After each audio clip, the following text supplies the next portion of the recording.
Here at Resale and Vitan, we offer a variety of used equipment to meet your needs.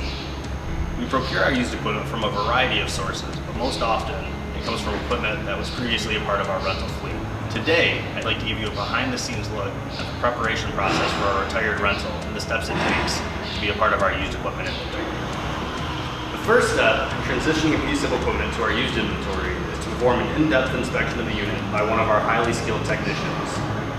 This inspection includes an assessment of the major components, including engine, transmission, differential, and drivetrain on LP units, and the battery, drive motor on electric units. Once major components have been assessed and passed, we perform checks of the wearable items such as brakes, tires, and hoses, among others. Most importantly, we make sure that all safety components are in good working order. We ensure that upon delivery, your operators can use the equipment immediately and safely. After any needed mechanical repairs are completed, we give the unit a full paint job. This includes power washing, sanding, and using OEM paint.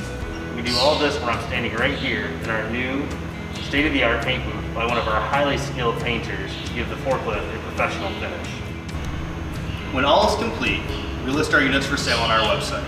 All tires have at least 80% remaining life, and forklifts sold include one set of 42 or 48-inch forks, which meet OSHA specifications. Once sold, the unit undergoes one final inspection, called our pre-delivery inspection, to make sure that everything is in working order and meets any customer special requests. Thanks for joining me today to see how our used equipment is prepped for you. Please visit FraserGroup.com to take a look at all our current inventory. Please check back often as we update our listings regularly, and we'll be happy to work with you to find the equipment you need.